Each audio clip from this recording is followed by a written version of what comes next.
गीताताई आज पूर्णपणे वैतागल्याच होत्या. काय करावं समजत नव्हतं, कारण गीताताईंचं जगणं हे त्यांच्या मुलाने मुश्किल करून ठेवलं होतं मोहनने. सातारा जिल्ह्यात वाईच्या खोऱ्यात भारदस्त काळीभोर जमीन ही गीताताईंची होती. गीताताईंचे पती रामराव हे शेतकरी बागायतदार होते आणि सगळ्या गावांमध्ये त्यांच्याकडे जास्तीत जास्त जमीन होती. 100 एकर जमिनीचा मालक एकटे रामराव होते. पाटीलकी घराणं होतं आणि वंशाचा एकुलता एक दिवा गीताताईंच्या पोटी जन्माला आला.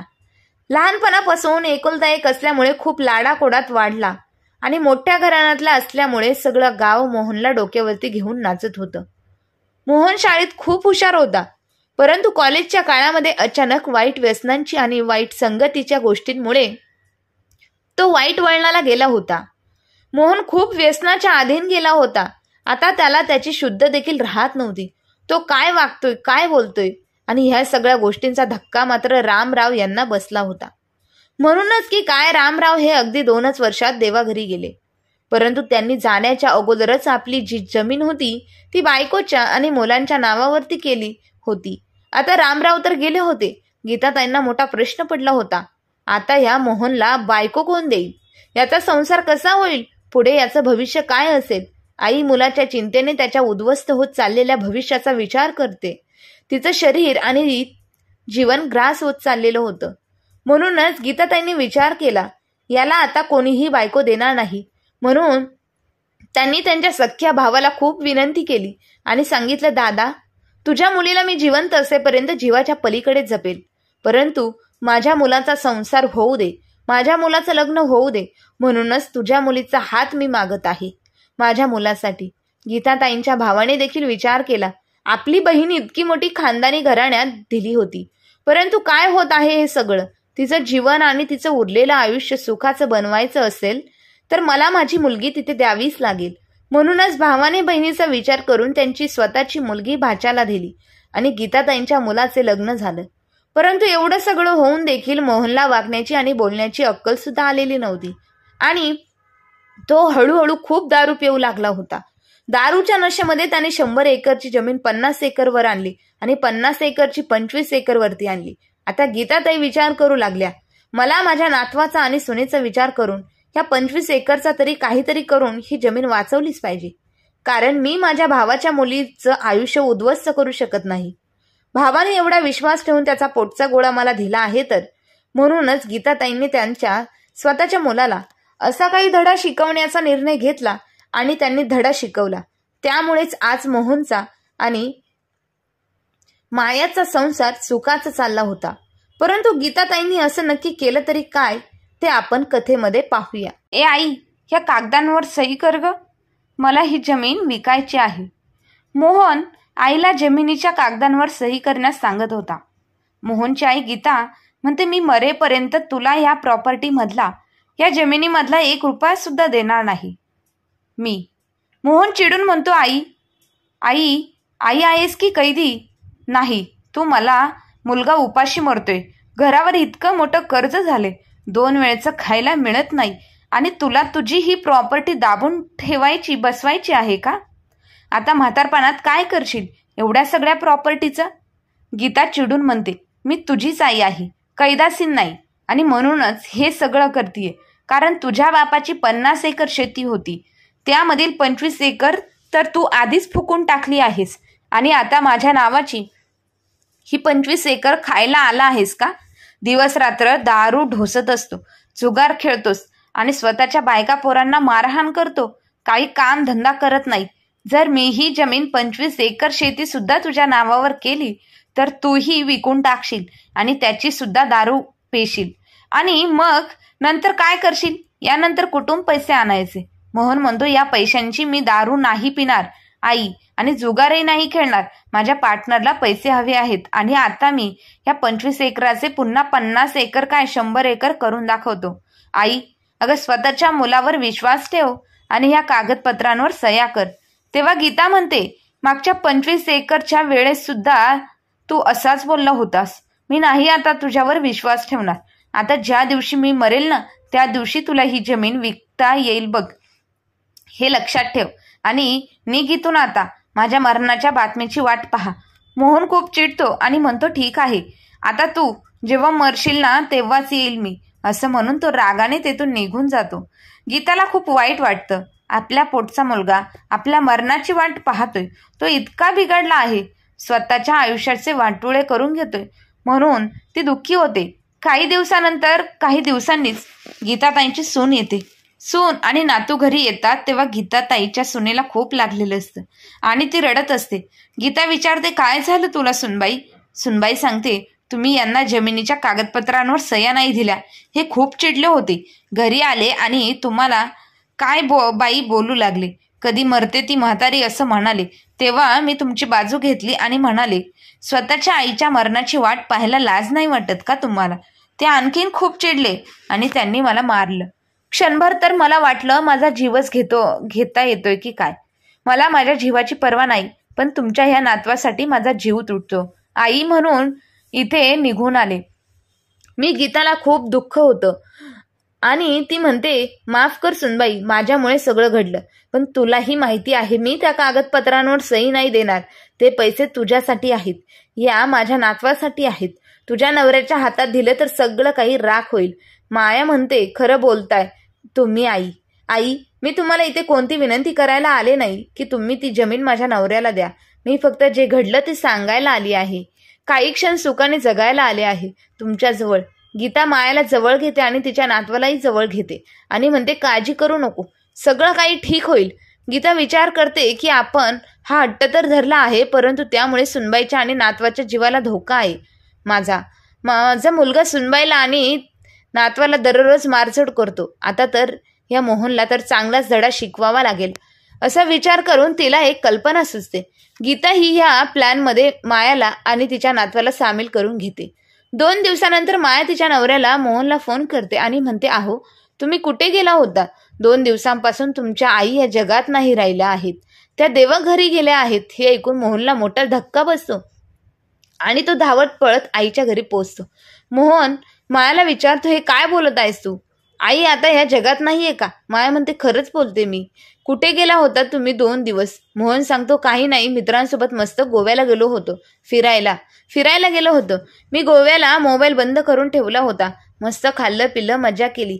माया सांगते, हेच चुकलं तुमचं. आणि 2 दिवसांपूर्वीच आई देवाघरी गेल्या. आम्ही तुम्हाला फोन करण्याचा खूप प्रयत्न केला, पण तुमचा फोन लागत नव्हता. त्यामुळे सर्वांनी ठरवलं आणि आईचा अंत्यसंस्कार करून टाकले.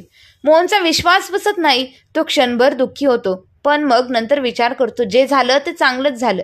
तशी आई म्हणालीच होती की मी मेल्यानंतर तुला ही जमीन भेटेल. आता सगळी जमीन माझी, असा विचार करून तो पुन्हा खूप खुश होतो. मायाला विचारतो, आईने जाण्याआधी जमिनीबद्दल काही सांगितलंय का? माया म्हणते, हो सांगितलं ना, त्यांनी हे कागद दिले आहेत तुमच्यासाठी. मोहन जमिनीचे कागदपत्र पाहतो तर त्याला जबरदस्त धक्का बसतो, कारण गीता जाता जाता ही संपूर्ण जमीन एका अनाथ आश्रमाच्या नावावर करून गेलेली असते. आता यातील 1 रुपयाही मोहनला आणि त्याच्या कुटुंबाला मिळणार नसतो. मोहन खूप चिडतो आणि म्हणतो, हे कसं शक्य आहे? आईने जमीन अनाथ आश्रमाला दान केली आहे, आता आपलं काय होणार? तो मायाला म्हणतो, तुला अक्कल नव्हती का? हे कागदपत्र नीट वाचता नाही आले का? आईच्या शेवटच्या क्षणी अंगठा घेतला असता तर सगळं नीट झालं असतं. माया म्हणते, तुम्हाला तर माहीतच आहे ना, मला यातलं काही कळत नाही, मग मी तरी काय करणार? मोहन खूप चिडतो. आता सगळं आपल्या हातातून निसटून गेले म्हणून तो खूप दुःखी होतो आणि जोरात ओरडतो, आई तू हे नीट केलं नाहीस.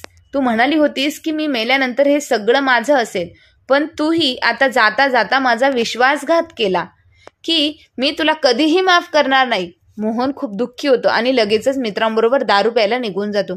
तो मित्रांबरोबर खूप दारू पितो, परंतु त्याच वेळेस त्याला समोरच्या टेबलवर त्याची आई गीता बसलेली दिसते. गीताला पाहून मोहनला खूप मोठा धक्का बसतो. तो दारूच्या नशेत असतो. तो गीताला समोरच्या खुर्चीवर येऊन बसवतो आणि विचारतो, आई तू तर मेली होतीस ना, मग इथे दारू पितेस का? गीता म्हणते, हो, जोपर्यंत जिवंत होते तोपर्यंत तर दारू कधी पिता आली नाही. मग आता भूत बनल्यावर विचार केला की एकदा दारू पिऊन पाहावी, काय सुख मिळते, काय आनंद मिळतो तो तरी कळेल. आई आता भूत बनली आहे हे ऐकून मोहन खूप घाबरतो आणि तिथून धावत सुटतो. तो नशेत असतो, इकडे तिकडे अडकतो, धडपडतो आणि एके ठिकाणी बेशुद्ध होऊन रस्त्यावरच पडतो. मोहनचे मित्र त्याला घरी आणून सोडतात. मोहन दुपारी शुद्धीवर येतो तेव्हा त्याला माया विचारते, अहो तुम्हाला काय झालं होतं?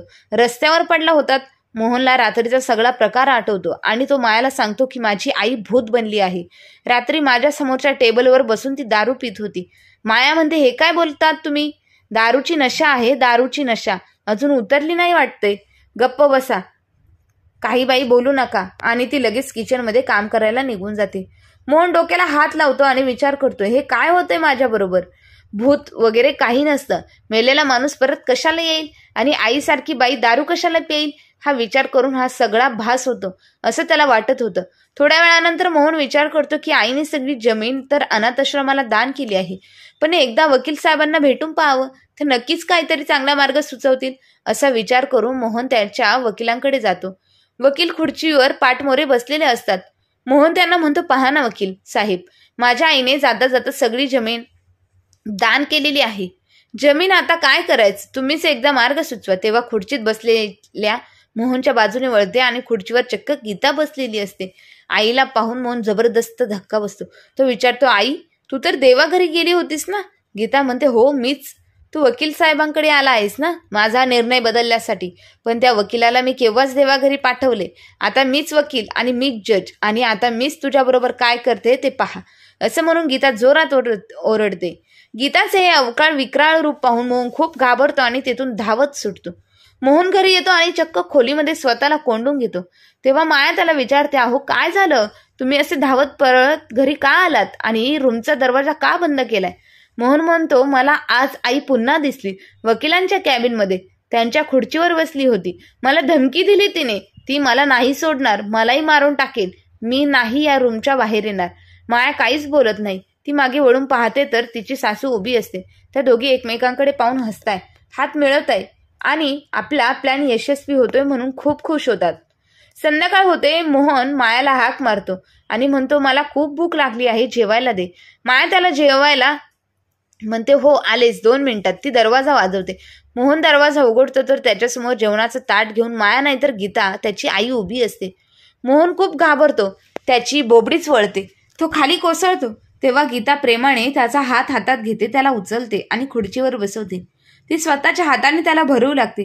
गीता म्हणते, बाळा खूप वर्ष झाली, मी तुला असं कधीच भरवलं नाही. आज मला संधी मिळवली आहे, तुला पोट भरून जेवण घालू दे. मोहन घाबरतो. कसं तरी तोंडात घास खात असतो. गीता त्याला म्हणते, काय आठवतंय का? जेव्हा तू लहान होतास तेव्हा शाळेत जायचा, तेव्हा शाळेतून घरी आल्यावर मी तुला रोज भरवायची माझ्या हातांनी. हातून खाल्ल्याशिवाय तुझं पोटच भरत नव्हतं. मोहनची भीती आता थोडी कमी होत होती. त्यालाही सगळं आठवतं. त्याच्या डोळ्यांतून पाणी येऊ लागतं आणि तो म्हणतो, आई सगळं आठवतंय मला, पण तुम्हाला अशा अचानक सोडून निघून का गेलीस? गीता म्हणते, आता तुझ्या डोळ्यात पाणी येते, पण तू जर माझ्या मरणाची वाट पाहत होतास, जेव्हा सुनबाईने तुला सांगितलं आई या जगात नाहीये, 2 दिवसांपूर्वीच त्यांचा अंत्यसंस्कार झाला, तेव्हा तुला दुःख नाही झालं की मी मेले, तर याचा आनंदच झाला की आता सगळी प्रॉपर्टी तुला मिळेल. मोहन म्हणतो, आई मला माफ कर. मी पैसा, जमीन, प्रॉपर्टीच्या नादात सगळं विसरून गेलो होतो. या जगात आईपेक्षा मोठं काहीच नसतं. आईपेक्षा मोठी संपत्ती दुसरी तिसरी कोणतीच नाही. स्वामी तिने जगाचा आईविना भिकारी हे मी विसरलोच होतो. आता मला याची जाणीव होती. तू आता मला भरवतेस ना, मग कुठे जाऊ नकोस, अशीच राहा माझ्याजवळ. मला नकोय ती जमीन. मी दारू जुगार सगळं काही सोडून देईन, पण मला तू हवी आहेस.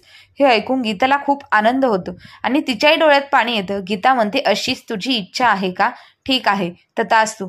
तू मी कुठेही नाही जाणार, इथेच राहील. तेवढ्यात मायाही तिथे येते. मोहन म्हणतो, पहा माया, आई आली आहे, तुला दिसते का? माया म्हणते, तुमच्या आधीपासूनच आई मला दिसते, कारण त्या देवाघरी गेल्याच नाही, त्या जिवंत आहे. हा सगळा आमचा मोठा प्लॅन होता. हे ऐकून मोहनला धक्का बसतो आणि तो विचारतो, कसला प्लॅन? माया आणि गीता त्याला झालेला सगळा प्रकार सांगतात. तुला धडा शिकवण्यासाठी त्यांनी हा सगळा बनाव रचला होता. मोहनला त्याची चूक समजते आणि तो हात जोडून दोघींची माफी मागतो. तो आईला म्हणतो, आई मला माफ कर ग, मी चुकीच्या रस्त्यावर गेलो होतो, पण यानंतर मी जमीन विकणार नाही, जमीन राखणार. त्या 25 एकर जमिनीवर मी माझा घाम गाळणार आणि पहा, नक्कीच आपली गेलेली शेती सुद्धा परत मिळणार. गीता आणि मायाला खूप आनंद होतो. गीता मोहनला यशस्वी होण्याचा आशीर्वाद देते. त्यानंतर मोहन सुधारतो. ती सगळी व्यसन सोडून देतो. तो रात्रंदिवस तो शेतात मेहनत करतो आणि 25 एकरची 50 एकर शेती करतो. गीताला खूप आनंद होतो आणि ती सुखाने सगळं पाहू लागते. तर मग मित्र आणि मैत्रिणींनो, गीताने मोहनला शिकवलेला धडा मला कसा वाटला हे कमेंट बॉक्समध्ये नक्की कळवा. आणि आजची ही कथा चांगली वाटली असेल तर आपल्या चॅनलला लाईक, शेअर, सबस्क्राईब नक्की करा. धन्यवाद.